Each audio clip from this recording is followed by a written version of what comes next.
Well, I was out on the water the other day and noticed that every 15 or 20 minutes or so, the automatic bilge pump would come on and pump for 4 or 5 seconds. So I knew somewhere in the plumbing system for the live wells I had a small leak.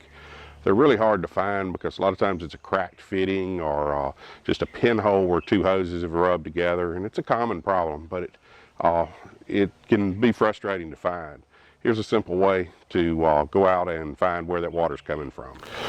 The most common place you'll get a leak is from the live wells themselves. So I plugged mine off and filled them up with water and waited a little while, and of course I didn't get any water out that way. So the next step is to check all the hoses that run from the through hull fitting up to the live well. That's a pretty common place for it to leak and extremely hard to find. But a simpler way to do it is just take a water hose, stick it in your hull, and fill it up. Keep an eye on the back of the boat and wait until the water starts leaking out. One thing you want to do before you put the water in the boat is be sure and disable the automatic bilge pump.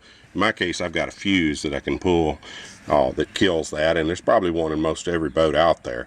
Another option is simply pull the ground wires off your start battery. One important point to remember is that most of the compartments in your boat have drain holes in them to allow any water that gets in them from rain to run out.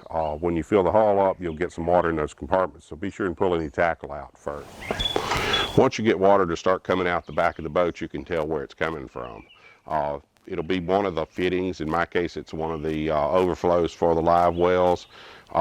And you'll see at what level that hole is at because of the level of water that's in the boat is.